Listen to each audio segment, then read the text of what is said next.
So, tell me, what are we talking about today? Today on Keepin with the Geek Bros, episode 78, we've got the next big Pokemon mobile game is out. Pokemon Go players are unhappy. Overwatch comes to Switch. YouTube makes Cobra Kai free. Daredevil star is still trying to save the show. Ms. Marvel co-creator fears Kamala Khan's powers. The Star Wars Kenobi series. Disney defends decision to leave crew on private island. Rise of Skywalker won't please everyone. Joker trailer preview. Squeezy Bits picks. Cobra Kai season 1 and 2 review. Inebriated fitness gains, and the menstruation cycle. All this and more on this week's episode of Keepin with the Geek Bros, a family podcast, allegedly. Stay tuned. Allegedly.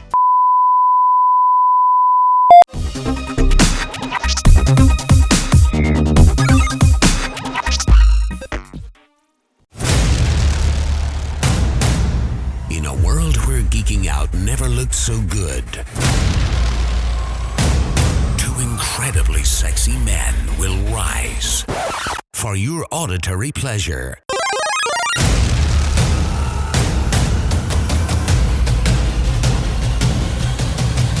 Here's your hosts, Keeping Up with the Geek Bros.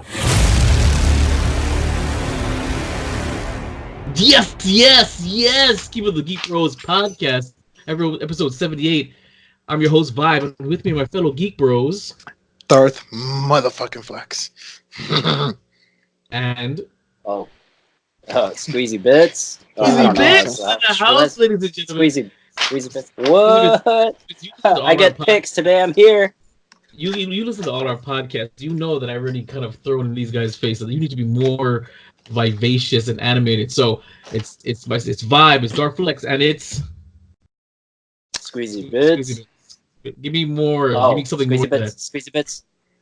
Well, I have a sore throat, so I can't be as vivacious. Yeah. All right. From taking too many Squeezy Bits. As you can see from the thumbnail. Before we get to today's episode, Dark Flex, so you can please give these fun find people how to find us on social media. Absolutely. All right, listen up, you cocksuckers. Now, you can all find us on IG and Twitter at Geek Bros with a 0. That's GEEKBR0S. You can also email us at geekbros with a 0 at yahoo.com. For the love of fucking God, send us something like interesting other than like spam mail. I don't know. Picture of your dog. Picture of your mom.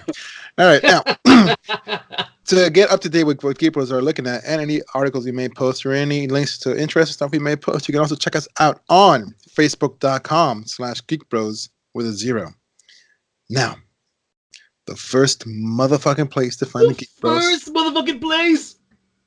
We Be Geeks PC. First motherfucking place. Sorry, he's in China right now, so it's a little. He is, he's lagging. Thank goodness. Now, I want to get to see this beautiful visual of Egyptian cinnamon, the milkiest of chocolate, and boba tea. You can check us out on youtube.com/5rep Studios. That's VIBE or EVSTUDIOS. 5rep Studios. That was good. That was very good. I like that. You came out of nowhere with that one.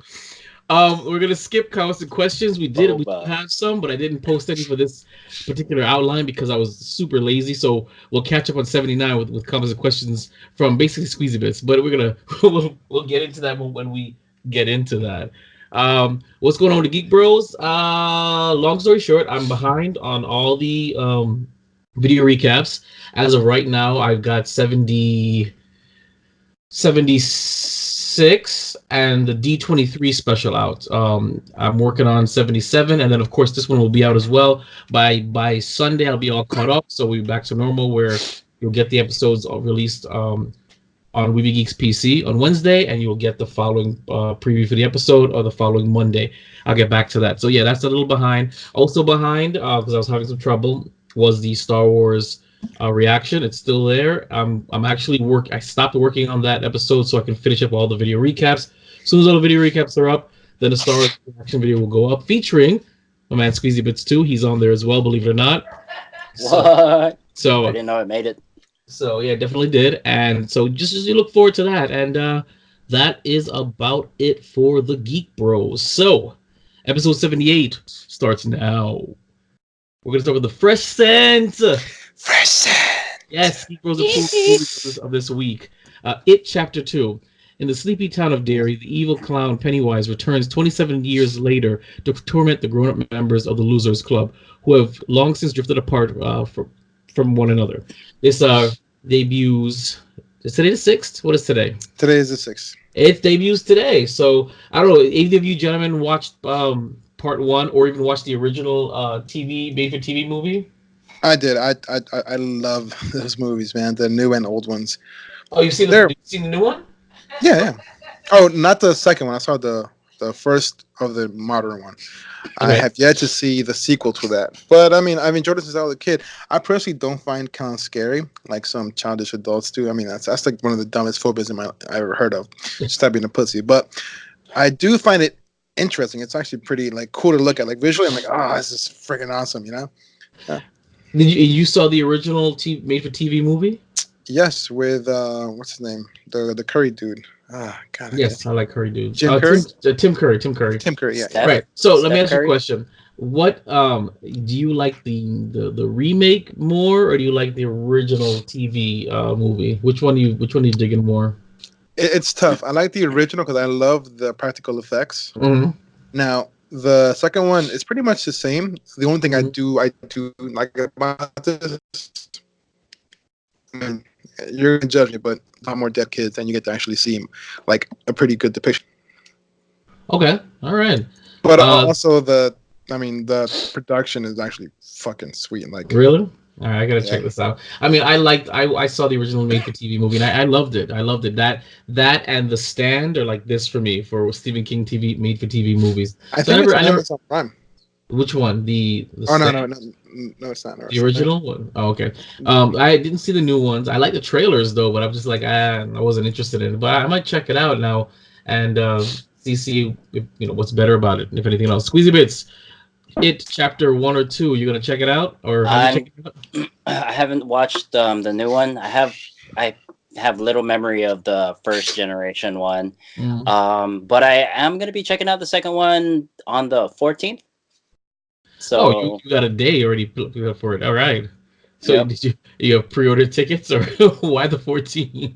My wife's birthday, and she wants me to watch scary movies, and it's not like something that I normally do. Yeah, I don't do movies. Yeah, dude, like, your wife is more gangster than you are, man. What's going on? She likes trucks, and I like mini cars. It's funny because she's the only one who laughs and encourages female jokes.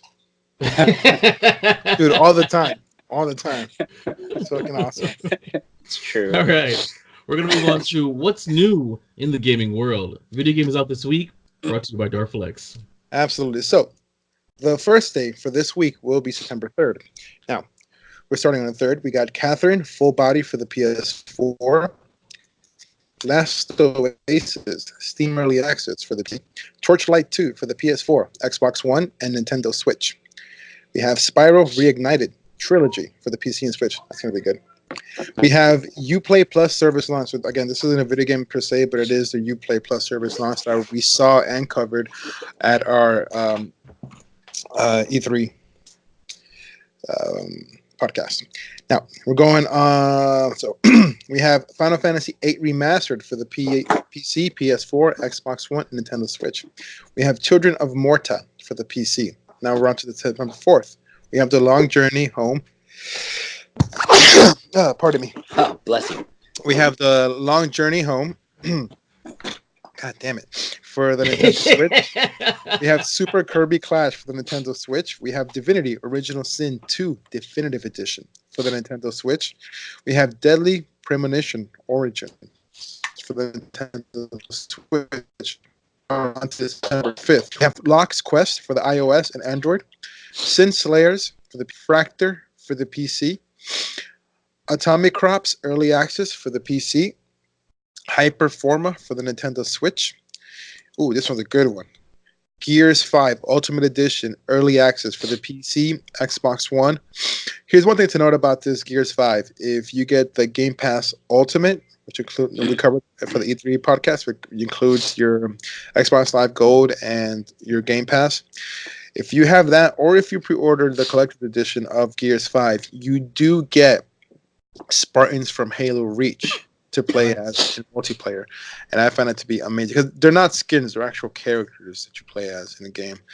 So I'm looking forward to playing some Gears this weekend because I do have Xbox and I do have the Game Pass Ultimate. Okay. Why'd you save the good one for that? The good one was Final Fantasy VIII for the remake on the Switch. This is America. Now, This is America. this is America. Okay, This is America. Space Cows for the PC and Nintendo Switch. The Lights Keeps Us Safe. Official launch for the PC. That one sounds good. River City Girls for the PC, PS4, Xbox One, and Nintendo Switch. Ooh. Ghost Recon Breakpoint, the beta. It's the beta. We have Green Hell, official launch for the PC. NBA 2K20 for the PC, PS4, Xbox One, Nintendo Switch. it's gonna be lit. We have Falcon Age for the Oculus Rift, the Vive, and Index. Now, September 6th, we have Creature in the Well for the PC, Xbox One, Nintendo Switch. Monster Hunter World Iceborne expansion for the PS4, Xbox One. That's going to be good too. Gun Pixie for the PC, Nintendo Switch. That is it for this week. All right. Thank you so much, Darth Flex. We're gonna move on to the Battle for Azeroth continues, brought to you by me. I'm still on the island. All right, Darth Flex, you're up. All right, so as you saw on our stories on Geek Bros Instagram page today, I was playing World of Warcraft in between waiting for some of my fighters to come in. Some of them didn't show up, so I ended up playing for like 3 hours. So here's one thing I found out, not on Classic, but on the regular one, that kind of pisses me off. So not only are you not allowed to PvP, right, like in the open world, so you do have the option to enable PvP, and you have the option. So if an NPC or a playable or like another player has a alliance or like a Lordaeron shield by their name or a horde shield by their name, it means they have PvP enabled. If an NPC has that, I mean you can kill them, as like if it was PvP. So I was just like, all right, let me go to this kind of mid-level town, and I was like, I'm just gonna go ahead and kill all the vendors, so people just can't use their vendors or fly out of here or whatever. So I did. I started killing some of the guards, and you know what? You know what Blizzard has the audacity of fucking doing? So they have stealth guards somewhere in the city that pop out, and I don't know what their level are. It's just a skull, meaning they're probably like level 120 or something. So like I'm here trying to like do PvP the right way, like just killing regular NPCs because these pussies don't want to fight me. And then this fucking bitch ass fucking stealth guard comes out of like the shadows, and he one shots you with a fucking arrow. I'm like, what the fuck? And now my body is stuck in the middle of the goddamn fucking town. Damn. If I do it, what's gonna fucking happen? I'm gonna get fucking one-shotted by the goddamn pussy-ass stealth guards. So, dick move, Blizzard. Dick move. Like, can you make Warcraft war again? Can you bring killing back? I mean, see, look. We here at the Geek Bros do not condone real-life violence, but allegedly, real people do need an outlet for real-life violence. It's gonna get to some point, Blizzard. Ask yourself, do you really want a Darth Flex out there not being able to take out his anger on World of Warcraft? I mean, it's a pretty good question. I'm just saying, like, I'm a good guy, but I can only take allegedly so much of not being able to kill people on a video game. And if you take that away from me, what's my other outlet? Real life. As he looks off screen, he's like, I'm gonna kill real life. People are listening. I'm just saying. Oh, I can sit here and tell you that in real life, I have literally killed for less. So Blizzard, just fucking let me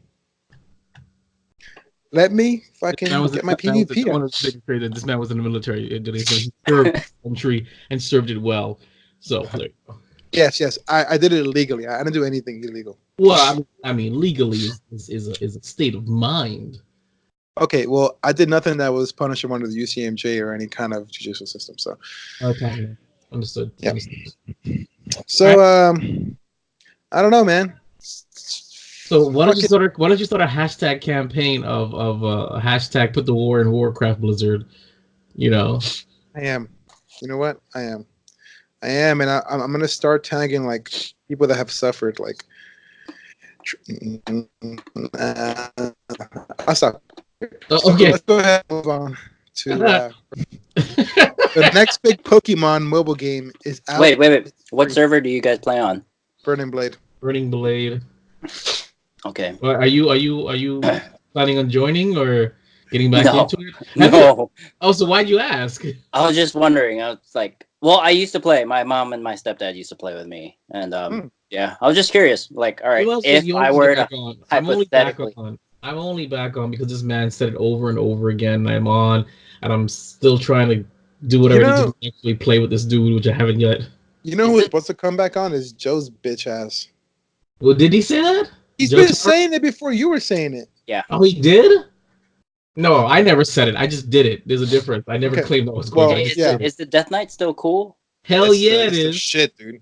Is it? What's the Death Knight? It's like a hero class. They have hero classes now. So how do I get a hero class? If you have a level hero, Death Knight. And that's it. I have a question. Because I'm playing the free version right now. Because I didn't read this. What are the benefits of paying for a subscription? I still don't get it. You told me it wasn't the bags. I thought it was bags. You get bigger bags. No. What exactly is the benefit? Because so far I don't see any benefit. Some of the benefits is obviously you'll be able to go past level 20. You'll be able to have... Wait. You said I get capped at 20, level 20? For the free to play, yeah. That's bullshit. Really? It's free. What else? I know, but I mean, like, I'm like more than halfway there, and I haven't done anything yet. Okay, carry on. You get, if you're in a guild, you get access to trading. So that means right now, if I wanted to give you 100 gold, I can't because that's how they see it as like you're cheating the system. But I can give you gear. And then you sell that. Because now you have enough gold to pay for a month time with in-game gold. You can pay with. No, I can't do this to myself. How much is it a month for this thing? It's like $14 a month. I mean that's still like 2 subscriptions to like that's a Hulu and or whatever. All right, I might have to consider this because I'm almost there, which means if I'm gonna walk around level 20, I'm eventually not gonna be able to do anything anymore. So you can just make like 10 level 20s and then think about it. Like one of every class and every race. I should do a warrior because I've only ever done the mages because I like shooting. I like projectiles. I'm not gonna lie.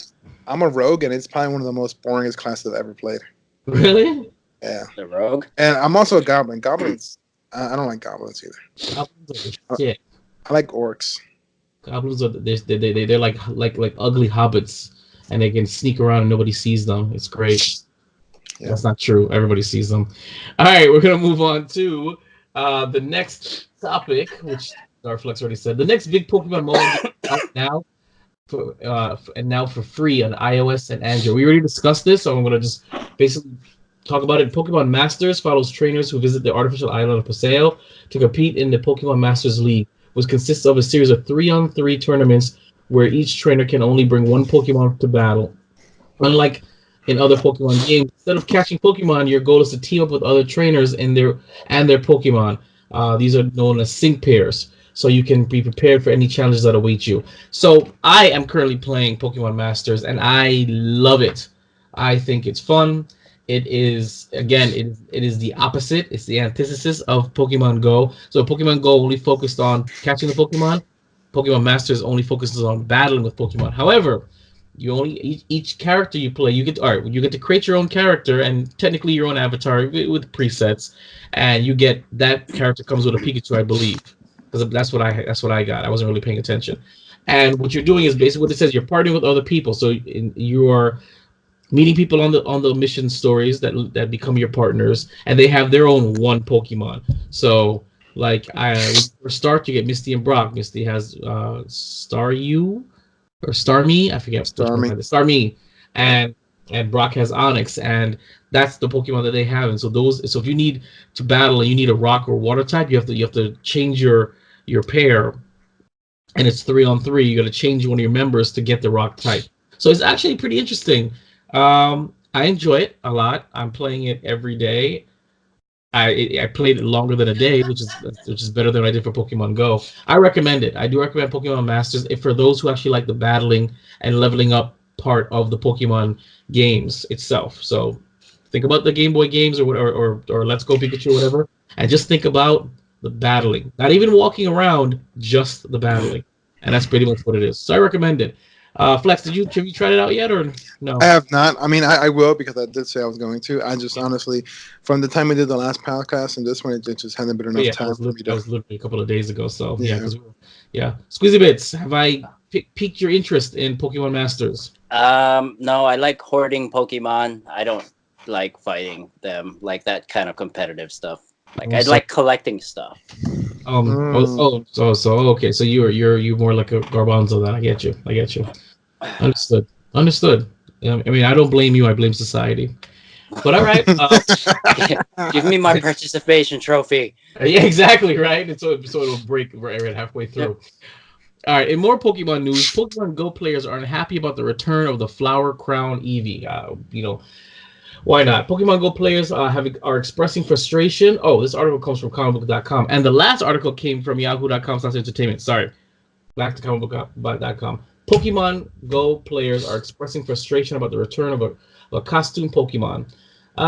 Yesterday, Pokemon Go announced that Eevee would be the focus of September and October's research breakthrough. The Flower Crown Eevee, which first appeared in the game back in February, will appear as the game's research breakthrough encounter for now until November 1st. Players can potentially complete the research breakthrough 8 times, which gives players enough Flower Crown Eevee to evolve the Pokemon into various evolutions. The shiny version of Flower Crown Eevee is available in the game. So why aren't players happy about the return of the Flower Crown Eevee? In order to obtain a research breakthrough encounter, players have to complete field research tasks on 7 different days. In past months, players were rewarded with legendary Pokemon for their research breakthrough reward. So the change to a costume Pokemon that players have already obtained is a bit underwhelming. So that's what it is, basically, gentlemen. There's this thing with Pokemon Go when you do researches, and if you get through all the crap that you have to do, you get a legendary Pokemon. But this time, all you get is a Flower Crown Eevee, which is something you could have gotten in the wild to begin with. So they're upset about that. Do either of you care about this? Do you remember when the things we used to complain about was the Black Plague, smallpox, or somebody coming into your house, going into your attic, dragging your whole family and taking them to a concentration camp? The Charm remembers. Charm remembers. What kind of fucking I know pimple-faced bullshit is this, bro? Complain about real shit. I don't know. That's your father leaving you. What? Oh my God! You went to your father leaving you. I'm just saying, it's God damn, you complain about a fucking Pokemon that you're able to get in a game. My man. The loot box thing for 7 days.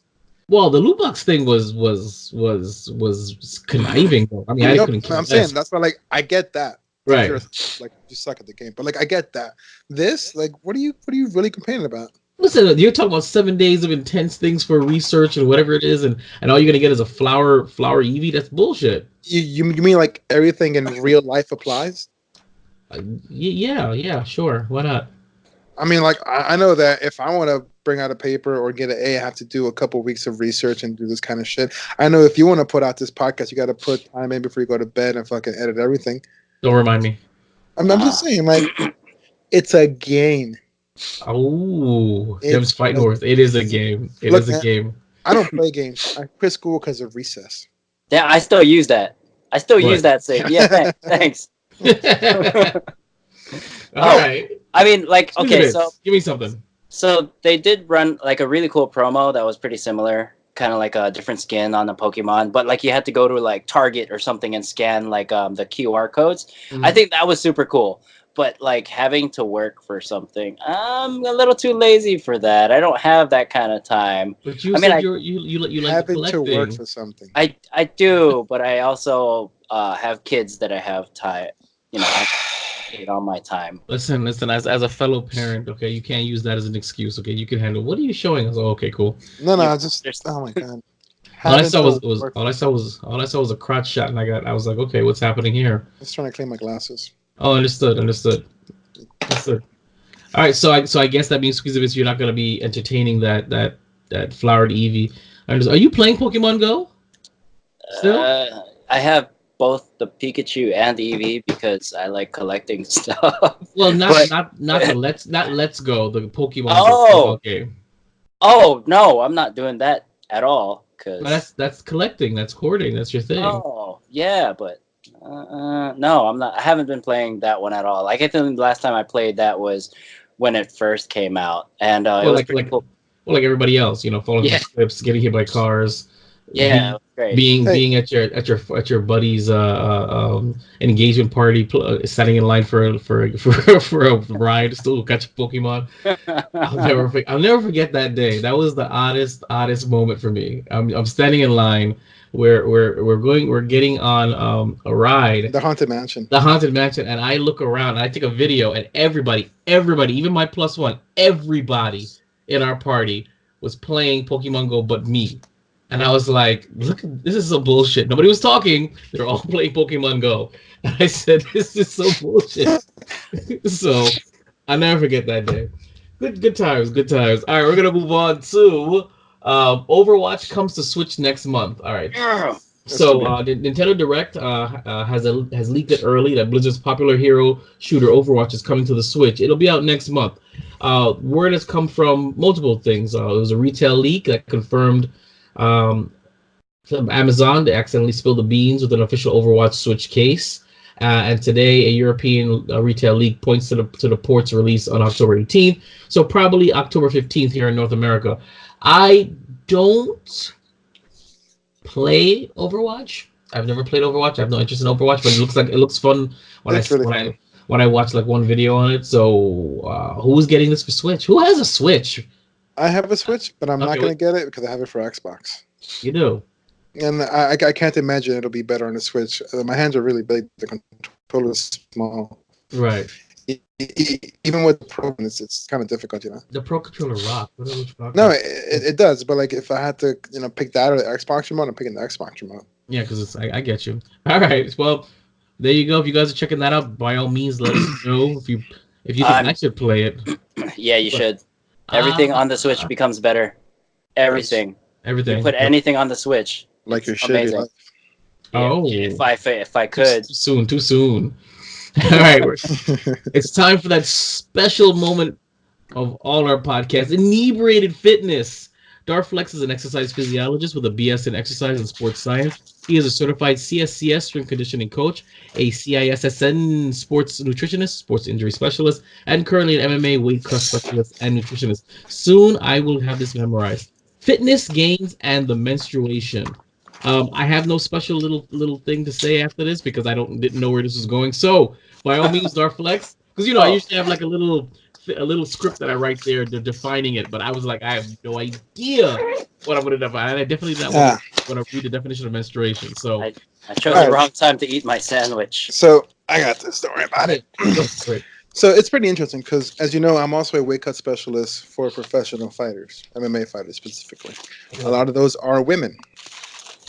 It's very odd when I sit there and talk to them about their hormonal responses and everything, which includes their menstruation. It's everybody eat on the podcast. Why? I'm not eating. I know. I'm sorry. I find it really funny. Everybody. Is that a Whopper?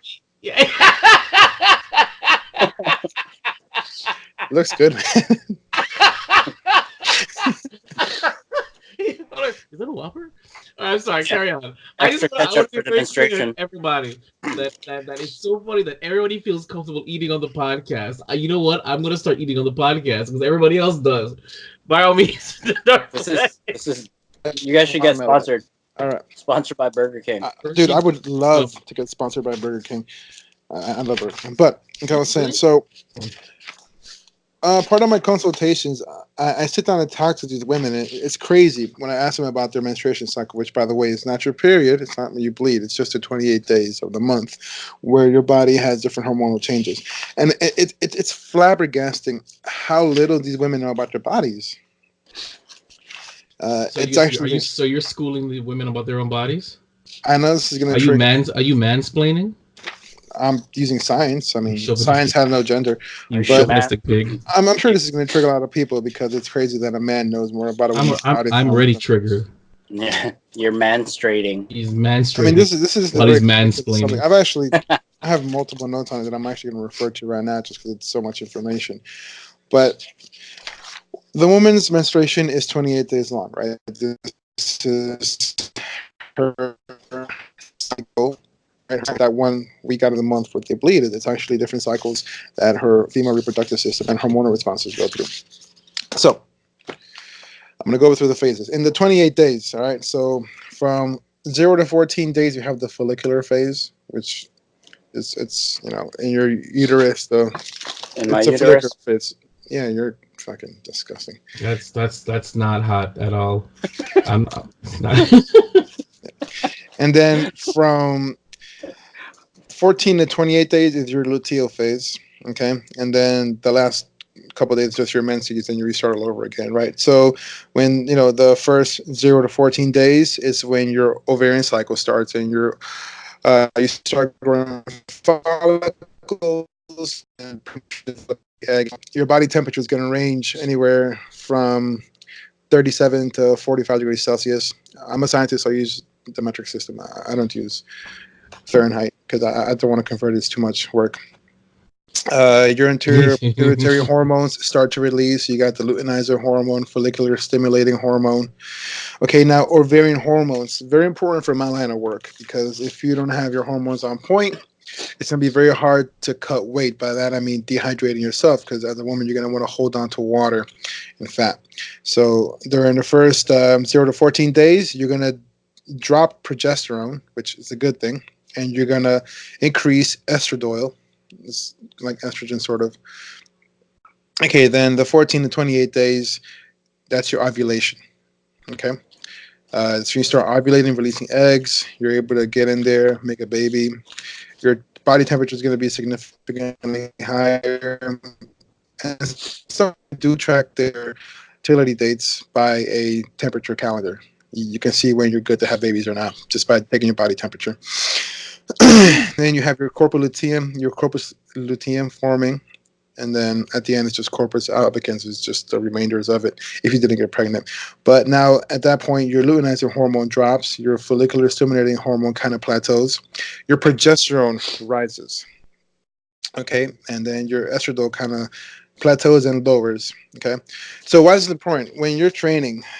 A lot of women in the beginning of their phase, in the beginning of your phase, those are the 14 days. That's probably the best days to do high intensity workouts. That's what's going to have the best response as far as burning fat for females. Okay. Now, after that, after the 14 days, you're going to want to do more. It's still intense, but not high intensity. It's more like sustained, steady state training to have a better response for lipolysis and so on. Well, unfortunately, in my line of work, what these women do is in this phase, they'll keep doing high intensity stuff, really, really high intensity, thinking in their mind, oh, I'm just going to burn fat. What this does is this kind of messes up their progesterone and it drops down. So it kind of messes their aldosterone levels. And what that does is it retains water. So when I'm trying to put them in a bathtub and dehydrate them, the body's not going to let go of that water. That's a huge issue. So women, it's for females, it's a lot harder as far as fitness to like drop fat. Not necessarily weight. You can drop weight easily because it's either water, food, or muscle or fat. But dropping fat is understanding when to train, how to train, and what intensity to train as. A lot of them just end up overdoing it and end up kind of messing themselves up, and then they see no results and they kind of give up and so on. This is, of course, assuming you're not on any kind of hormone therapy or any kind of androgenic steroids, or you're not. You have the female athlete triad, which is and some other bullshit. Which, if you're not getting your period, that's also something you should get checked out because hormonal imbalances do have a negative effect on your performance. Or you could be pregnant. Yeah, but you're gonna, for the most part, I mean, after the first your trimester, you're gonna fucking know you're pregnant. Yeah. But if you're pregnant, it doesn't mean you shouldn't work out. You definitely should work out. It's good for you. It's good for the baby. It's good for blood regulation. You don't pop any veins in your legs. But it's just having a menstrual cycle is not an excuse. Okay, understanding your body is not an excuse. I'm a fucking goddamn man, and I understand the menstrual cycle. I mean, I won't lie; it was very complicated, and I spent a whole week just reading through books and studies and peer-reviewed papers and randomized controlled trials and asking like other female physiologists and a bunch of other doctors to help me because I'm about to work with a couple girls. And understand it. And I would assume it's be much more easier for a female to understand it because they know their body. Mm-hmm. It's not that hard. It's not that hard. That is what she said. And during your menstrual cycle, when you're actually not a good thing. When you're actually bleeding, it's also no excuse not to work out. It's gonna suck, but you should work out. So tell me more about the bleeding. While you're eating your Whopper. So what that is your uterine wall just shedding. So like it has like a kind of a skin. That's where the eggs stick. And once you're not gonna fertilize those eggs, what that does, it kind of just dies off, and you're shedding that. Like a snake. It's like dead skin. It's oh god, I think it's I think it's your like reptiles. It's your endometrium, which is your uterine wall. That piece of just like tissue, that kind of tissue just kind of flushes out of you. So it's not really that much blood. It's just tissue. It just happens to be that color because body and so on and so on. And you're also losing ovaries, which I mean it's kind of unfair for women, but you're born with all the ovaries you're gonna have for the rest of your life. They all stop at like mitosis stage 2, and then when you're ready to get pregnant, then mitosis continues. Men, we replenish our jizz every day. Every hour. Every hour. I mean, you should definitely flush it out every now and then because you want younger sperm cells. So masturbation is a good thing, and it also has been it has been led to believe that it does significantly reduce the risk of prostate cancer. So, I mean, that goes without saying. We're probably never going to get prostate cancer. Well, actually, Mike might, because I don't think he's into that. It's not that I'm not into it. I just find it notoriously unsexy to make love to yourself. That's a thing for me. So. So like making love. So is it true that like fighters aren't supposed to like masturbate before they fight? No.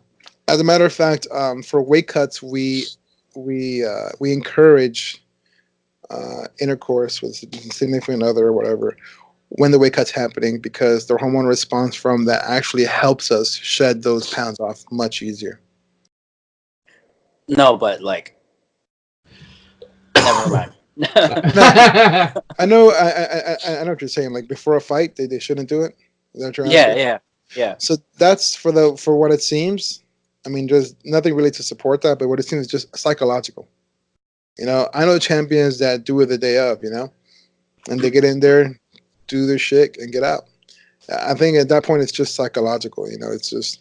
Like I would assume it's much more relaxing, in my opinion, and kind of the hormone response will help your CNS kind of calm down the anxious or nerve, especially if it's your. That's just an assumption, though. Like I've never been in that position. Mm-hmm. It's like kind of like Manny Pacquiao and needles, and it's all in his head, right? You just. No, I think once he found Jesus, he became a garbage fighter. Or by Jesus, you mean he came off of the PEDs? Yeah, I guess. But remember when he used to like do a bunch of blow and bang a bunch of hookers, and he was like unstoppable. He kind of got married and became a congressman, and now he's getting knocked out by like guys that should have been knocking him out. No, but he was always a congressman. He's been a congressman. Oh God! Stop it! That shit was a little so funny. No, but like, don't you talk about my hero, bro? But do you remember Gangster Manny when he was just like doing like cocaine off of strippers' asses and shit? playing millions to like being a congressman. Celebrities. Yeah, I remember he used to walk through like Kodo's punches, bro. Kodo was like the man. Oh. He would get it and like did just shake it off like he got hit by a pillow. It was insane. I'm like, oh my goodness, that would be like me fighting you, maybe. Because he knew like the only way I'm gonna support and keep up this lifestyle is by winning. And once he got a wife and she started taking half of everything and then started to go to church and donate into the church, like, oh well, what am I fighting for? This money's getting used for fucking bullshit. He's always had that wife though. Have you seen that?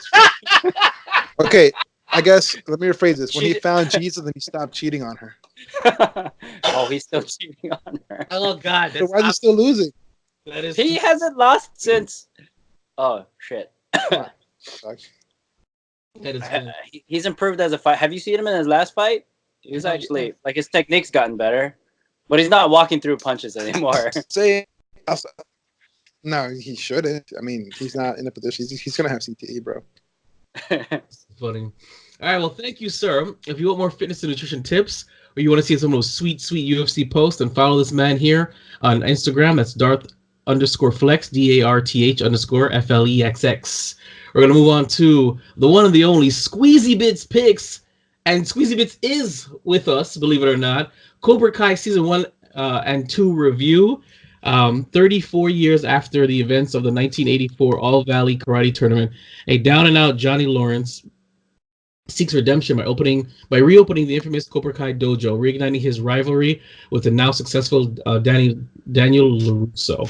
So, Cobra Kai was strongly recommended by Squeezy Bits here. Squeezy Bits, before we even get into the review, why did you recommend this show so strongly? Because it was strong enough that it stayed in the back of my head for a while till I actually saw it. Because the article coming from youtube.com/entertainment. YouTube makes Cobra Kai free to watch as it doubles down on ad support content. Real quick, YouTube, after failing to gain much traction with its subscription business, is shifting a release strategy to making Cobra Kai and other original shows free to watch on Thursday. This is last week. The first season of the series is based on the Karate Kid films. It will be available for stream immediately, and the second season after will debut earlier this year. Will be available with ad support viewing on September 11th. The show's third season is set to hit next year. Now back to you, Squeezy Bits. Why did you insist on recommending the show? Because it's good. It would have been I was saying. This show would have been a Netflix show easily had it. It's one of those shows that slipped through Netflix's fingers. You know, Right. they just it's a really good show. It's pretty dynamic. It explains Johnny Lawrence. Like I mentioned before, that the whole theory where Johnny Lawrence was a bad guy. Well, is actually the lead character, the protagonist of. I call that the How I Met Your Mother Barney theory. But yes. Yes, that's exactly what it is, and that they take all these fan theories and they give fan service to this theory and they bring it to life. It's amazing, and it's such a good show. Agreed. Quiet. So let's review this sucker. Okay, so Flex, you watched the entire thing too, right? Season 1, Yes. season 2. Okay. Was that right or was I right? You're I was absolutely right. You're absolutely right. I started watching it and I messaged the Geek Bros and I said, listen, there's something I need to tell you both. And Flex is like, what? I said, Cobra Kai is the shit. You need to watch this thing. And when Flex started watching, and he's like, yo, this is gangster. I'm like, listen, this is all Ralph. This is Ralph's recommendation. We were into it. So we're gonna do just a review of season 1, season 2. I'll start first because I really want to talk about this. Season 1 of Cobra Kai, I was very conflicted about it. Not saying good or bad. I thought it was great, but am I wrong to say that at least for half of season 1, they made Danny the antagonist? He seemed like a dick. They made him. In my opinion, they made him the bad guy for half. He didn't seem like a dick. He was a dick. Sorry, He was a dick. He was a dick. Like I said, wait a minute. Are they making him the bad guy? Because in the beginning of season 1, they superhumanized Johnny and made Danny a dick, an absolute dick. And I was actually concerned in the beginning that, wow, they're gonna flip the Karate Kid story and make Daniel LaRusso the bad guy. And I don't know how I was feeling about that. That's my childhood you were attacking. But then eventually they balanced it out where Johnny became more of a dick, and they kind of balanced it. Now they're both protagonists. And it's the funniest thing. I can't remember the last show that they had 2 protagonists in the same series, and you don't know who you're really rooting for. That kind of drove me a little nuts. At some points, I'm really digging Danny's story. But then I'm like, Next one, I'm digging Johnny's story. So I loved season 1.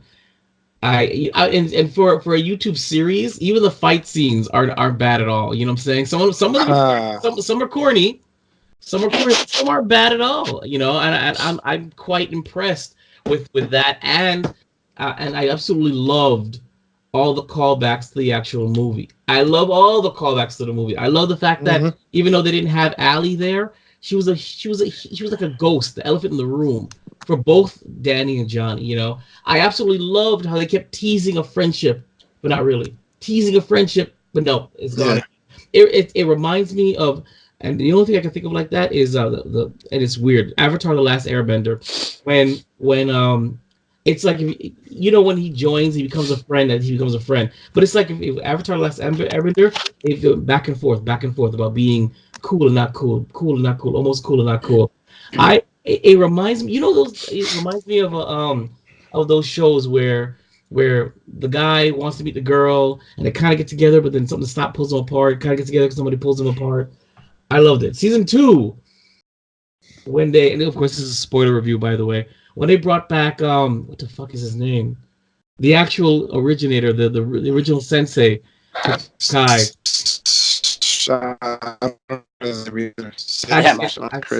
I forget his name, but they even humanized him a little bit. I'm like, this series, season 1, season 2, basically it took the Karate Kid, how it was black and white, good versus bad. It makes it very gray, very, very gray, and it's funny. Season 2, they add more. Well, what are you doing? Season 2, they add more kids. You know, more teens to the cast. Yeah, they do. They do. I was okay about that. I mean, that is a good way to pass the torch. You know, to give the show to somebody else. The only thing is Johnny's protege. At first I couldn't stand him. He was insufferable, but as he grew to become more of a badass, I was okay, all right. I like where this is going. I like how this is like corrupting him or whatever. His mom though, she's slamming. She can get it. I'm just saying. Throw that in there. But I like season 1 a lot. Season 1 was tight. It was focused. Season 2, just as good, but they added more characters, and then they added the whole big rivalry between the two dojos, which ended in a sick group battle at the high school. That was amazing. That was great. I love every minute of that. Vibe definitely recommends it. Check it out. I'm gonna move on to Flex. Flex season 1, season 2. So season 1, one thing I love about this show is they did a very good job taking the 80s and 90s and making that, like, they still kept everything, like it's an 80s and 90s show, and then every time you kind of saw a little bit of, like, you know, the modern age stuff kind of coming in, they were like, ah, quiet, whatever. Yeah. Like I fucking loved when, like, he first gets when Johnny opens up the school and then he's talking to the kid, and then he's like, oh, you shouldn't gender label stuff. Like, what'd you say? And then he's like, yeah, my counselor said, like, quiet, shut up. It's like every time any of that, like, social justice stuff, that, like, kind of like new age, like gender fluid, whatever came up, it was like, shut the fuck up, like, get the fuck up. Yeah. They literally, I'm like, they literally have Johnny say that, you know what I'm saying? Like, literally attack the culture, because for whatever reason they have Johnny's character stuck in the past, like he. But that's why I love it. But like he peaked in high school. And that was it. That was where he peaked, and that was it. So. Yeah, you're right. I agree. That's another reason why I knew you'd like it, because dude, whenever they brought him up, he cursed it out, and it's like all up your alley. Or like when the inspector came by to check up if he had everything up to code, he's like, "No, it's just some illegal I hired to help me clean up the dot." That was great. Or when he first met, like, "Yeah, I don't have time for any immigrants." I mean, this show's good, bro. And here's one character I cannot fucking stand, is the kid with the lip who became Hawk. I think he was a little bit, like, too... It just didn't seem like a real character. It's like, nobody fucking changes into that unless you start doing meth, which I guess it kind of looks like it does do meth. Well, yeah, but you know what it is that they kept on showing how he was pushed and pushed. I think what it turns out is he snapped. Because at the moment where he really called him a pussy and your lip, and if you don't want us to talk about your lip shouldn't look that way. You stop being a pussy. It looks like he literally he snapped. So I believed it only because because they pushed and pushed and pushed him, and they probably didn't want it to be as organic. They wanted it to be like flipped over. So, and I loved Hawk. I friggin' he got a friggin' tattoo. His friggin' hair is friggin' banging that one girl. Exactly, she can get it. So yeah, and she's like 16, dog. No, they're not. I don't think they're really that age. You think they're really that age? Yeah. They look I don't think so. I don't think they're. I think they're probably 18, 19 but, playing because that's how it is in the industry. You know what? Now I kind of do believe the whole him snapping because, like Johnny said in the beginning when he told his student, he said exactly, this is exactly what your pussy generation needs. Yes. I'm like, yes. Oh, okay. So now it makes sense. Yeah, I guess fucking lip did snap, and it's like, yeah, I'm no longer a pussy, and then I'm gonna go back, to where we used to not be offended by shit. Like getting punched in the face is a big difference than being called names. Yeah. Oh, you know who I love? I can't remember her name. The chubby black chick. The light skin one. Yeah, right? She's a gangster, dog. Remember when they were at the lake party? And then she tells the girl like bitch, and she gives her a front wedgie and she like camel toes the shit out of her. Oh yeah. That was gangster. No, I liked when she was told to punch everybody in the face. Like hilarious. She goes whatever, just click and just and no, she yeah. It's just, what I think is that it's funny because Cobra Kai was opened up with a bunch of naive, nice people, and it's true they all based upon his kid, and he did. And the sad part is that just the concept of Cobra Kai are changing these kids from good-natured kids into these dicks, like they were in the original movie, and that's not Johnny's intention.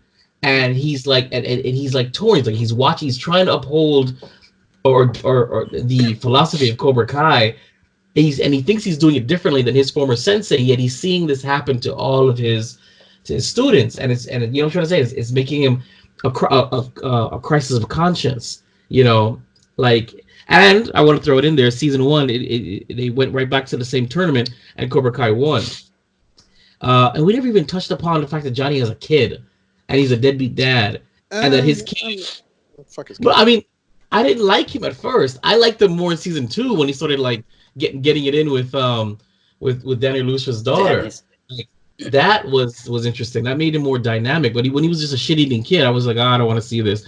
But when they twisted it, where he joined Daniel LaRusso to be trained a little bit, and then he went from I'm doing this to piss off my father, Johnny, to I actually like this guy. He's actually he's Miyagiing me. So, and that genuine twist, I was like, wow, this is pretty good. So even though it's gray area, Daniel LaRusso's method is causing bad kids to turn good, and Johnny's is good kids to turn bad. It's really juxtaposed. Now, this is a lot deeper than I thought.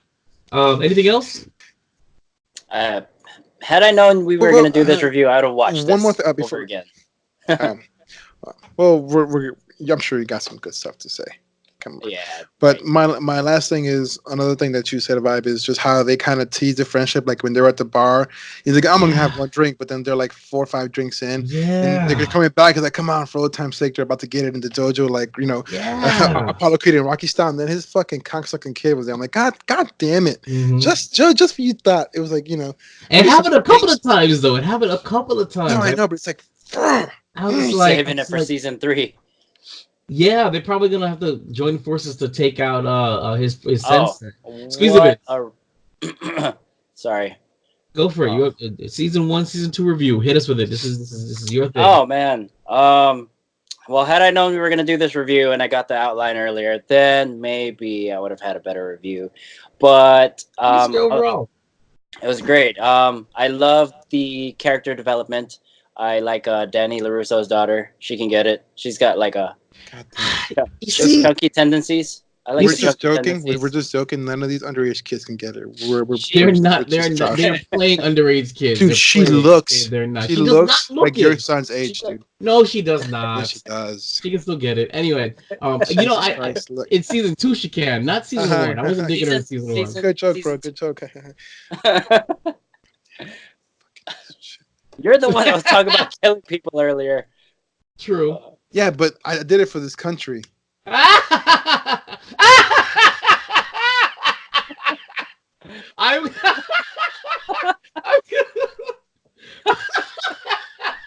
I keep forgetting that I need to disable the freaking chat. Oh my god, I'm sorry. Back to Oh man.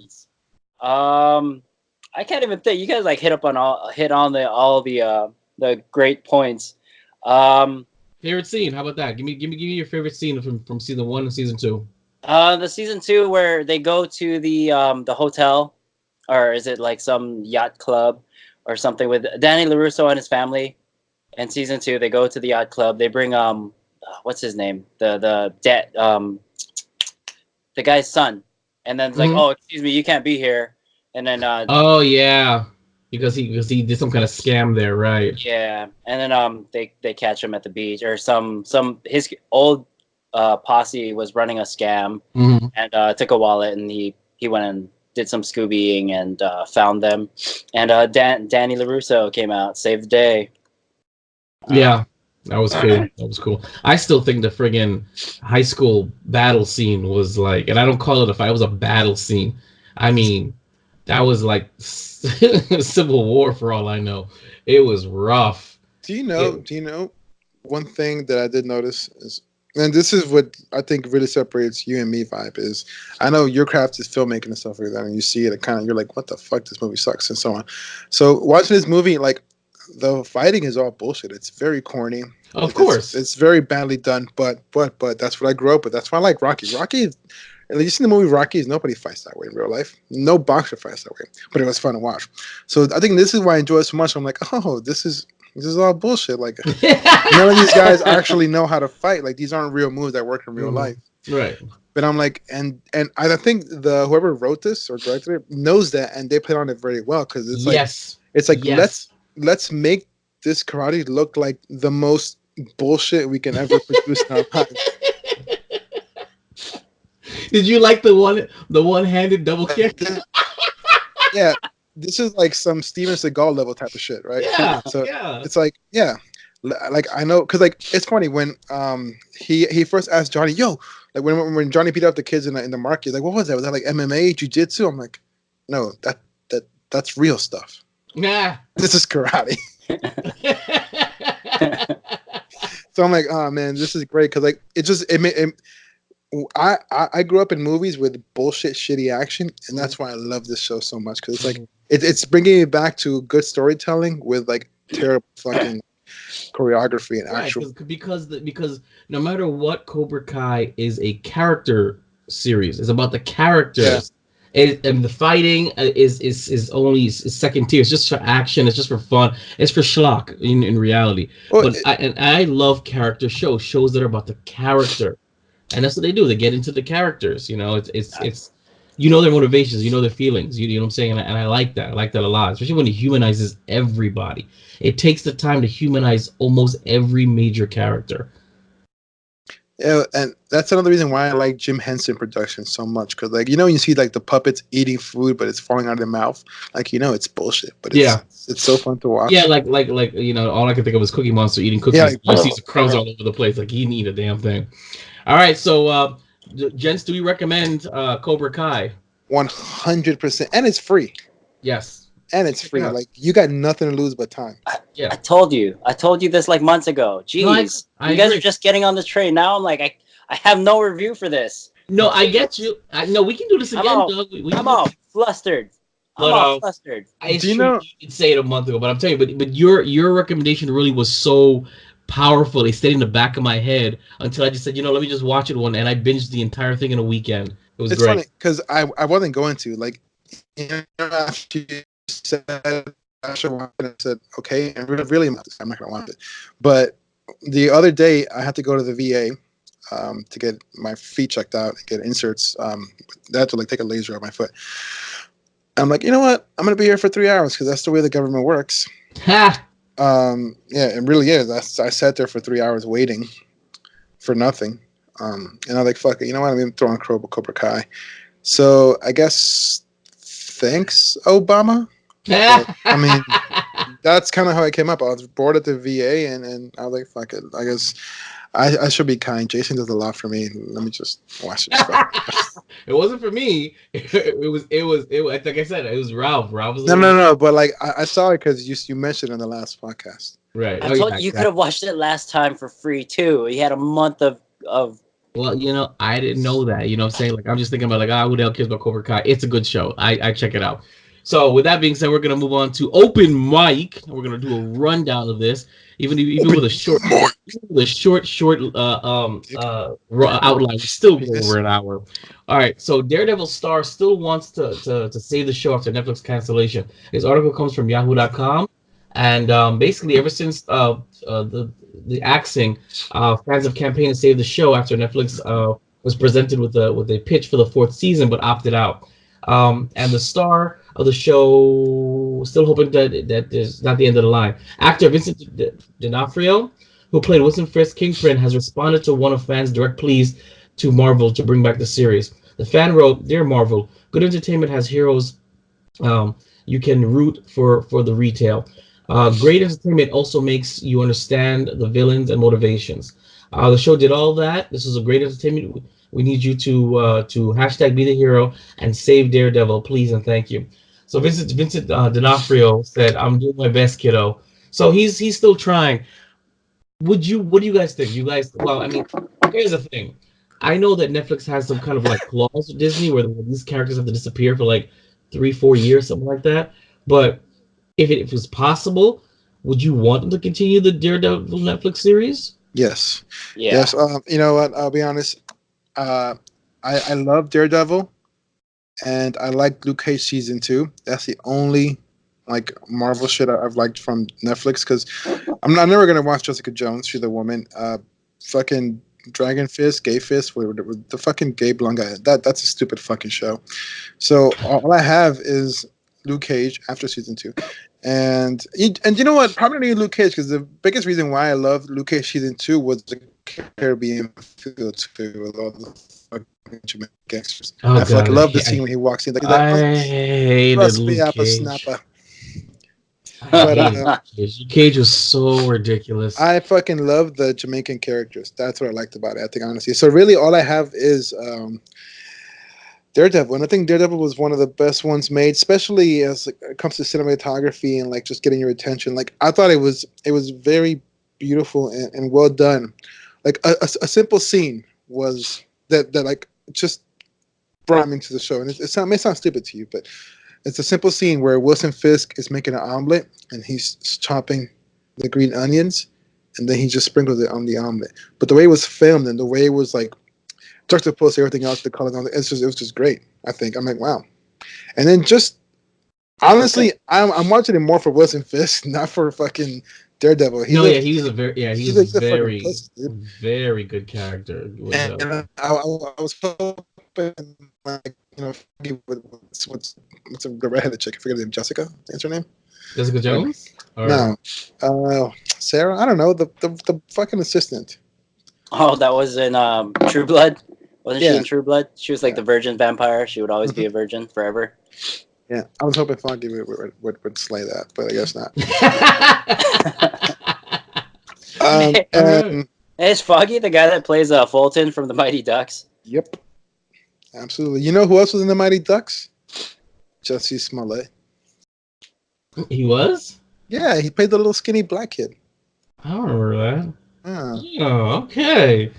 What about you there, Squeezy Bits? You want him to save Daredevil? Do you care? Yeah, I do. But I thought that he was supposed to be like Spider-Man's lawyer or something like that after the last Marvel movie or something. Wasn't he? Oh, yeah. Yeah, they can't do that now, I guess. Yeah, that would have been actually pretty good. Wait, what do you mean? His lawyer? Please fill me in. Well, you know that Spider-Man got outed. Yeah. So, he was Okay. framed for killing Yeah. Mysterio. The theory was that Daredevil would the way to get him into the movies was that Daredevil he would represent him in that court case. Oh, And but that's just like a fan theory, or was well, it like a I don't know if credit it was a scene? fan theory. I think it was like a comic book. It is. Wasn't it? It is also a comic book too. Yeah, he was the lawyer for and they kind of did that with Jessica Jones, in the Defenders where he came in to represent her when she was something. So, that was an idea. That would have been great, but I don't know. All right. Well, so we'll move on for more Marvel news. Wait. Yeah, What about you? What about me? Do you think they should continue? Oh, absolutely. I love Daredevil. Season 1 was the best. Season 2 was okay. Season 3 was back to form. I loved where they left it off at, and I was hoping for more. He was the best parts of the Defenders, in my opinion. And between him and Jessica Jones, there's the only two shows that I want to continue. Luke Cage I hate Luke Cage. And Iron Fist was a joke, but yeah, I would absolutely love it. It'd be great, even if that's the only one, because that story was compelling. I like Charlie Cox. It was great, huh? Isn't Fisk a Spider-Man bad guy? Anyways, He is. He's a Punisher bad guy. He's a Spider-Man bad guy. And he's a Daredevil bad guy. Yeah. Oh, I mean, pretty much they're all in that circle because because they're all in New York, so it's all in New York. yeah, thing. they all have like Blade. They have a bunch of people like within that little circle. Fucking Blade, man. Okay. Well, we'll be back, so we'll see what happens with that one. But all right, moving on to Miss Marvel co-creator fears Kamala Khan's powers will look really creepy in the Disney Plus series. This article comes from yahoo.com/entertainment. The person most responsible for the creation of Kamala Khan's version of Miss Marvel is worried that the upcoming live-action Miss Marvel on Disney Plus is going to have a hard time depicting her superpower abilities. Quote, I think there are some characters who are very much set up to be for the big screen. They're very naturally sort of cinematic. But with Miss Marvel, we really weren't interested in creating something that had obvious film potential. G. Willow Wilson told Polygon, she got a very comic booky powers. God bless them trying to bring them to the live action. I don't know how that's going to look, and it might look really creepy. So Kamala Khan's powers include the ability to enlarge or shrink any part of her that she wants. She is the second superhero. She is the second superhero to use Miss Marvel moniker, adopting the name as a tribute to Carol Danvers. So basically, she's like elastic, whatever, and I think it's gonna look weird. But I don't know. I don't know if anybody watches. I don't know if anybody watches the CW, the Flash. The Flash has Plastic Guy, whatever, and it looks pretty fine. It looks they made it work. So if the CW with their pennies can make that look decent, I'm pretty sure they know exactly what they're gonna do with this. It's gonna look just fine. I think they should quadruple down and put this on Pornhub because she can shrink and enlarge any part of her body. I mean, she'd be on some shit. You know what I'm saying? I know what you're saying. You do know that she's underage, right? I'm talking like, but she's a fictional character, unlike they're all friggin' fictional characters. Unlike the very real characters you were talking about. No, she's becoming a real character. She's not a real character yet. Just like a baby, if it's not born, you can abort it. All right? Oh shit! So, like I was saying, Pornhub, bro. I mean, I'm talking. She could do midget, she could do animal, she could do anything. Family podcast. And with that, we're going to move on to Star Wars Kenobi series will take place 8 years after Revenge of the Sith. This article comes from yahoo.com/entertainment. With Ewan McGregor now officially on board to reprise his role as youngish Obi-Wan Kenobi in a new TV spinoff, we're getting details where the show will sit in the Star Wars universe. Kenobi will air on a soon-to-launch Disney Plus streaming service, which will bring all of his Disney cinematic and TV properties together on one platform. It's reportedly set 8 years after the cinematic events of Star Wars: The Revenge of the Sith, the final film in the George Lucas prequel trilogy, and around 8 years prior to the first Star Wars film, A New Hope. This means it could put the action around the ballpark period of a spin-off movie, Solo, a Star Wars story, giving potential plot leaks of Solo's origin film. The movie has set up the return for reasons unknown of Darth Maul, an old adversary of Obi-Wan. God, I hope not. So, what do you guys think? We're talking about 8 years after Revenge of the Sith, 11 years before New Hope. He's stuck in the desert now. Is this a movie or a TV series? TV series. Wow. And I love it. You know what? TV series are gonna fucking outdo movies pretty soon because like they already are doing movies. I mean, Game of Thrones was the first one to prove it. Like you're pretty much watching a movie every week because it's like 1 hour, 2 hours. It's amazing. I think this is a great movie, especially for Ian McGregor, bro. Oh, I mean, yeah. that Christopher Robin movie sucked dick. But I like the colors. Of what? Christopher Robin. Oh, I guess yeah. When you go to 1,000 Acres, yeah. All right. So I think it's great. I think the timeline is really good. I agree with maybe not bringing in Darth Maul, or if they do bring in Darth Maul, maybe not kind of a behind the scenes kind of shit that happens to Kenobi within. You know what I'm saying? Like I don't want him to actually be aware of Darth Maul if that does happen. Like I'm okay if Darth Maul there, but not directly. Right, he's in the background. They're kind of like they kind never of what actually. He was in Solo. Kind of what he was in Solo. Like he was like the gang leader of that shit. Right. Like maybe he sends some shit to look for Luke. 'Cause remember when in Rebels when Kenobi kills Maul and he asked him, "Tell me, is he the one?" Mm-hmm. Like that. So, obviously he does know that. So maybe if that does happen, he's probably trying to figure some stuff out about Luke or fuck with Luke or fuck with Kenobi. But again, not him face to face involved with him. I think canonically they can't do it because they ruined it. They already put him, in the impression that they gave us when Kenobi and Maul met was like this is the first time since the Clone Wars, basically that's the impression that they gave me. So there's no way because when he does his little mind meld with Ezra, he's like, oh, he's alive. You know what I'm saying? Like, okay, I don't see how he can meet up with Kenobi somewhere. They have a duel and somehow Kenobi fakes his death. I don't see how that would work out. So no, I don't think Maul should come back. It would be great, but it would ruin the whole thing. They should have never gave Maul's character to Rebels. They should never let it end in Rebels. So, Squeezy Bits, talk to me. Oh, damn, dude. Y'all brought me in for the Star Wars podcast. I know zero about Star you Wars love except Star for Wars. Solo. Well, this might take around. This might be around Solo. So, is there any plot threads from Solo you'd hope they'd carry over somehow? Because remember, at the end of Solo, Beckett said, "Listen, I'm going to Tatooine." So he was going to go to Tatooine. So it's possible they can take Solo's thread and sprinkle it into the Obi-Wan series because he's on Tatooine. Boom. Anything that you want. I think like overall, like the whole Solo movie was just a niche thing for me. Well, because I am Solo. Like I came from another country. Like the cup. Yeah, what? Like the red. Isn't the red cup. Guam part of America? Who?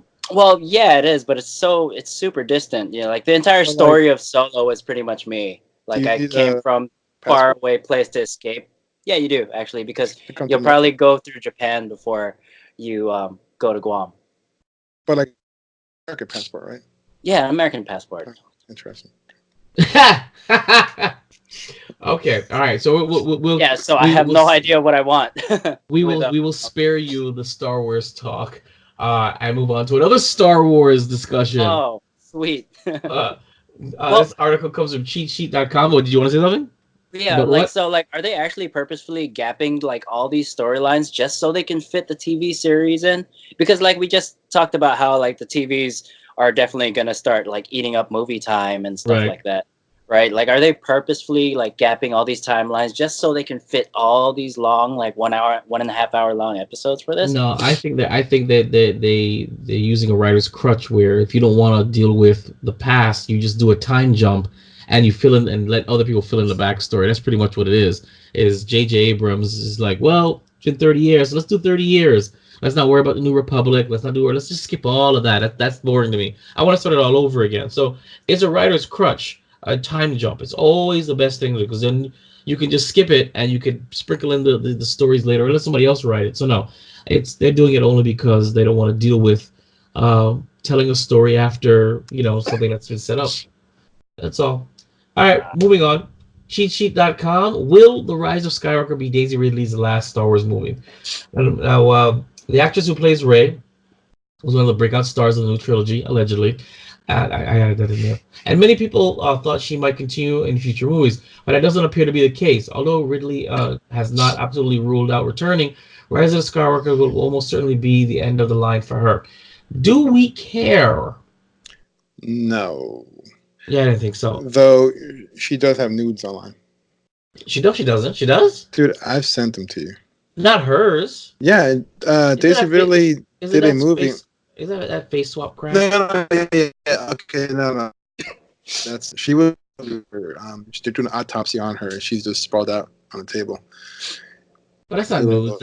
That's more like it's like no, like You see her topless. Oh. Well, I mean, it's her boobs are smaller than mine. Doesn't matter. Oh, unfortunate.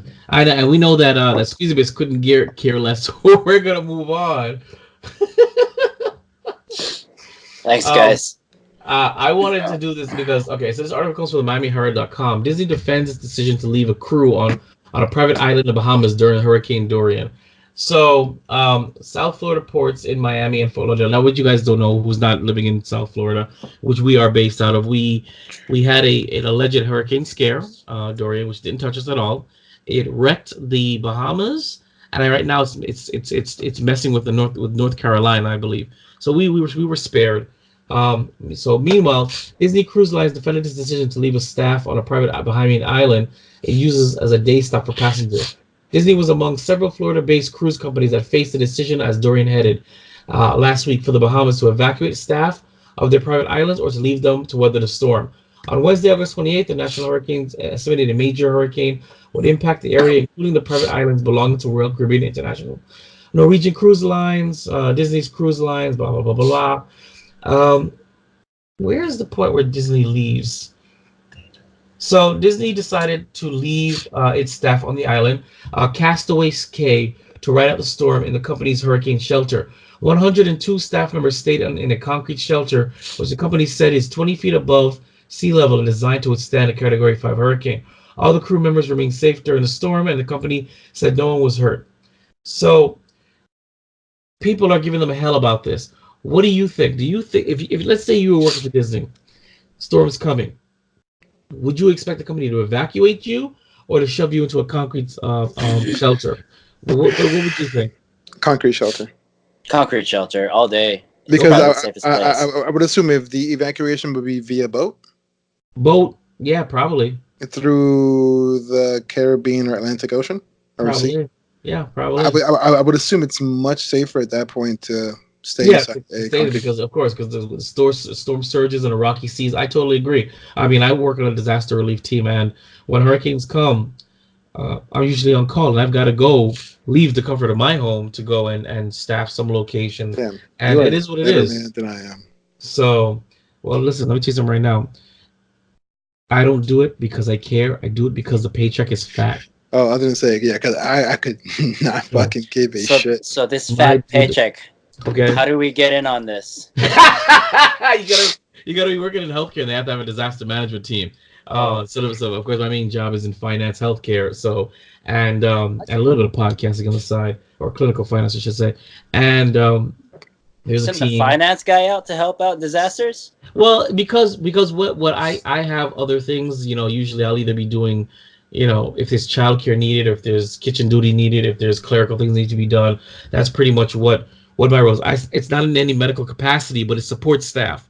So call it like that. Supports. I'm on call at support services basically, and I have a little bit of training. And we have to train in hazmat suits and blah blah blah. But I'm a little bit of training for that. So, but no, it's they pay you the minute you step on site till you leave, even while sleeping. So it's probably the same thing that happened to those 120 employees. No, probably not. They probably made sure before you go into this bunker you clock out, guaranteed. So that's why. if you work in a hotel industry and like a hurricane stuff, they oftentimes ask you to like volunteer, and you'll actually get paid the time that you're Well, there at the what hotel. was your key word? Volunteer. These guys weren't volunteer. They were told, "Suckers, get into that bunker." Do Okay. you think they get hazard pay though? Time and a I'm half. pretty sure there's a clause in there that says you during hurricane times you're on a hurricane path. If you're signing this, you're waiving your right to any hazard pay or anything. Because Guaranteed. believe it or not, in the military, we get hazard pay, even though we put ourselves in like hazardous situations. Listen, the military will pay you guys to do whatever they need to do to have suckers sign up to get shot at for money. So No, I because understand. just people who get to sit at desks, people who do But mail, they don't get hazard pay they do if they deploy. if they're deployed, right? We still need bitches to do bitch work overseas. I understand that. Like if you're in the the Air Force and you get stuck in a hotel, hazard Yeah. pay. Exactly. Like, I'm saying Actually, now, if you get stuck, if you're in the Air Force and you get stuck in a hotel with Marines, you actually no shit get hazard pay. really, Yeah. those Marines are Also, the Marine prior enlisted Marines are not allowed to enlist in the Air Force because they think we're fucking retarded, and that's not the reason why, but we legitimately are not allowed to change branches to Air Force. Any other branch except Air Force. That's weird in a weird way. I almost enlisted. I was trying to be a combat videographer, and then That's a gangster job. It is a gangster You get job. so much money for that too. Hell yeah, you do. But the problem is that I don't want to do any basic training. You still have to do basic training. So Just join the fucking Navy and do it. You don't do any basic training in the Navy. Oh, I don't know, because when I researched it, and I was like, I being a combat videographer and doing digital media for the army is the shit, and I was close, but they're like, no. Plus, I need support here for my offspring, and nobody was gonna back me up, so I didn't do it. But it was this close. All right, we're gonna move on to more Star Wars news. Oh my God, Oh, crazy! hell yeah! This article comes from InsideTheMagic.net. Star Wars director J.J. Abrams says The Rise of Skywalker won't please everyone. Oh no. J.J. Abrams, the director of Star Wars, recently shared how he recognizes that the criticism that came from creating the films with such a huge dedicated fan base. Star Wars The Force Awakens made billions of dollars at the box office and was widely successful, although it was faced with more than a fair share of criticism. Recently, in a recent interview at D23, Abrams was asked how he deals with the fans and don't agree with the direction of Skywalker Saga has gone. His response was understanding and reasonable. He even admitted that the of the movie, like The Rise of Skywalker, is impossible to please every fan. He says you just have to be grateful for them because you don't want to be working on something or no one cares about. So, what do you guys think? Well, what do you think, Dark Flex? The Star Wars the Rise of Skywalker is coming up after the divisive film The Last Jedi. Do you think it's possible to make a closing saga movie that'll wrap up everything, give homage to everything that came in the past, and not completely retcon or disregard The Last Jedi? I'm gonna say a few statements here. The first one is to the title of this. I want to reply, no shit. Second of all, I do think it is possible. Okay. I'm not saying it's going to happen. I think it's possible. And then lastly, even if it does happen, and it is possible, there's going to be a bunch of unhappy there saying otherwise. That's all, because that's pretty much what the Star Wars fandom has become. People who enjoy, regardless of the actual filmography, just like enjoy it for the story. And I the story might not be great, but it's Star Wars content. Like honestly, I said it before. I don't like the solo movie as a solo movie, but like as a Star Wars movie, I do like it. It was good. It's fun. I think people need to just fucking get over themselves. Like, your opinion doesn't really matter that much in this context. Like, it's you're either getting Star Wars or you're not. I much rather get not great Star Wars than not get Star Wars. Okay. I like that answer. It's literally not gonna change my life unless you're some pussy.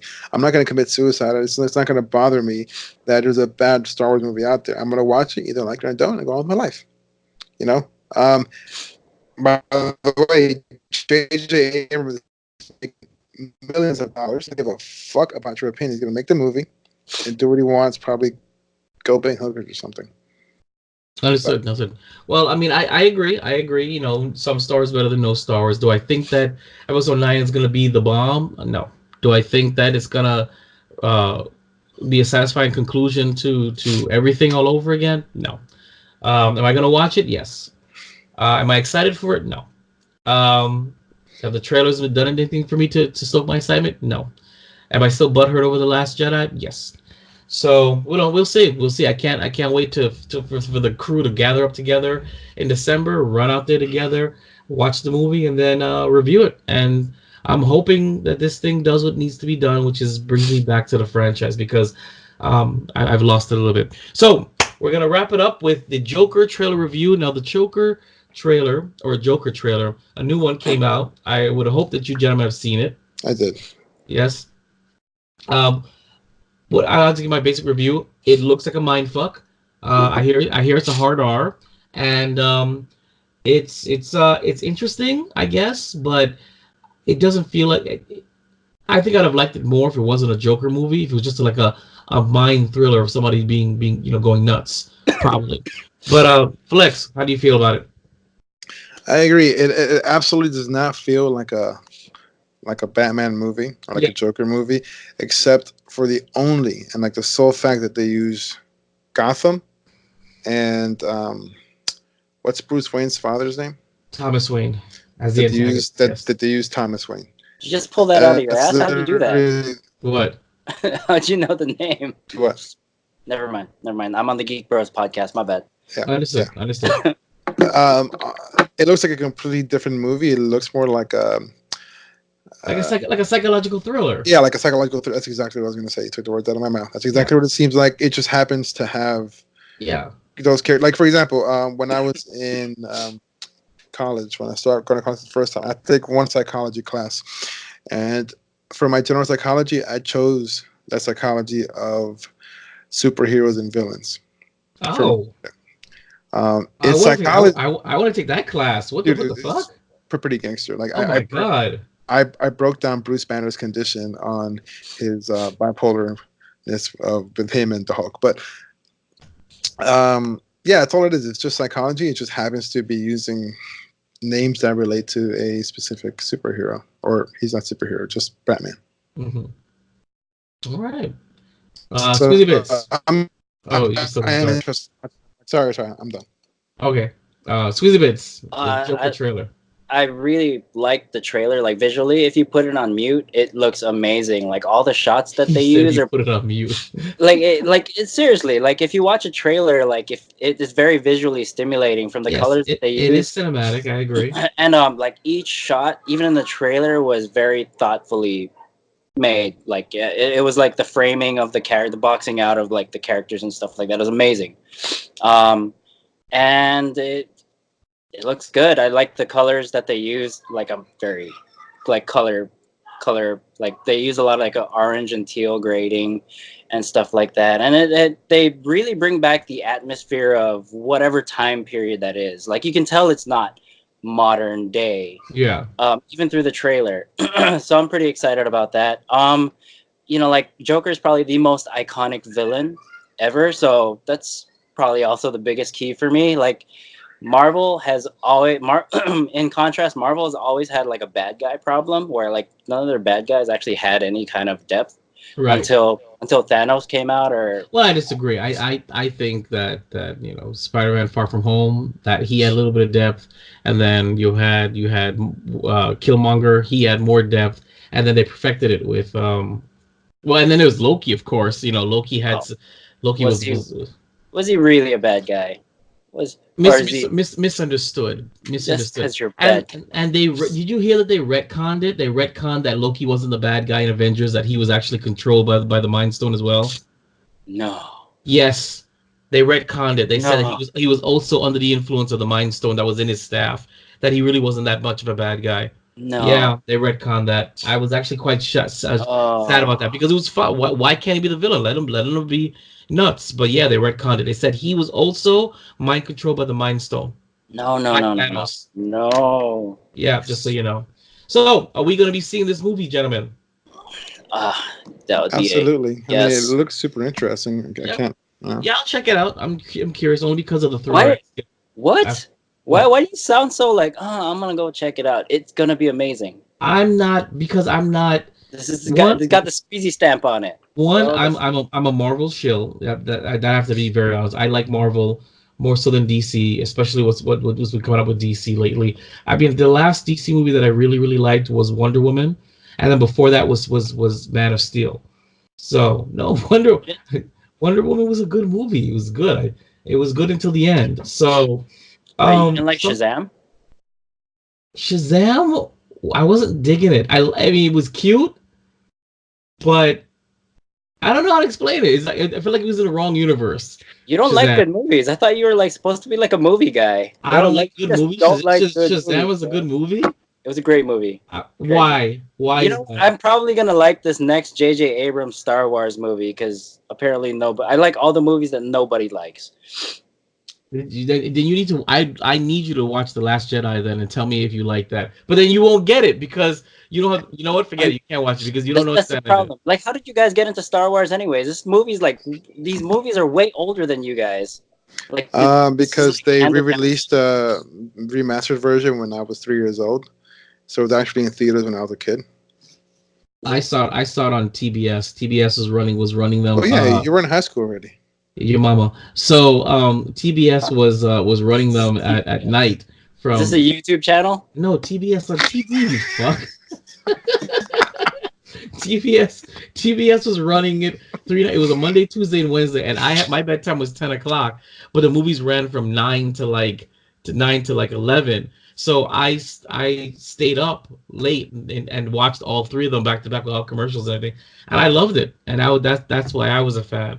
So, and then of course I checked it out when it came out as a special edition. I watched all of those, and then that was it. I was hooked. But with that, we're gonna wrap it up right there.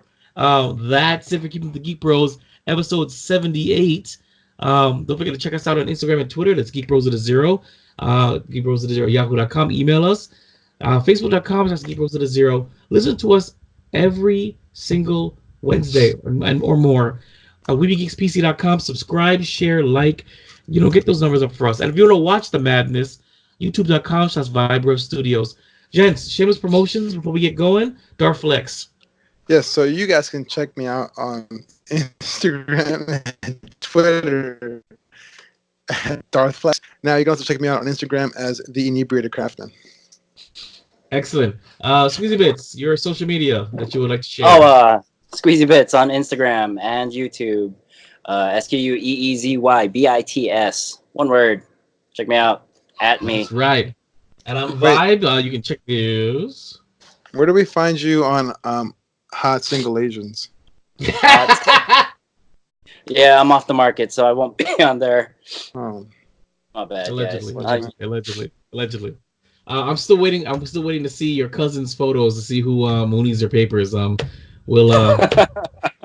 I'm very excited to see what your genealogies was rolling with. Add me on Facebook so you can check out all my cousins. No, I mean screenshot them and send them via Skype, man, so I can look at it. I'll grade it. Look like you're trying to get a pen and like, wait, say this again. Yeah, squeeze me. All right, I'm Vibe. You can check me out on Instagram, Twitter, Facebook at VibeRev Studios. VibeRevStudios. And of course, VibeRevStudios.com will be back up shortly, as I'm still working on trying to change the website, but I don't know, who knows. With that being said, geeking out still sounds this good. Keeping up with the Geek Bros.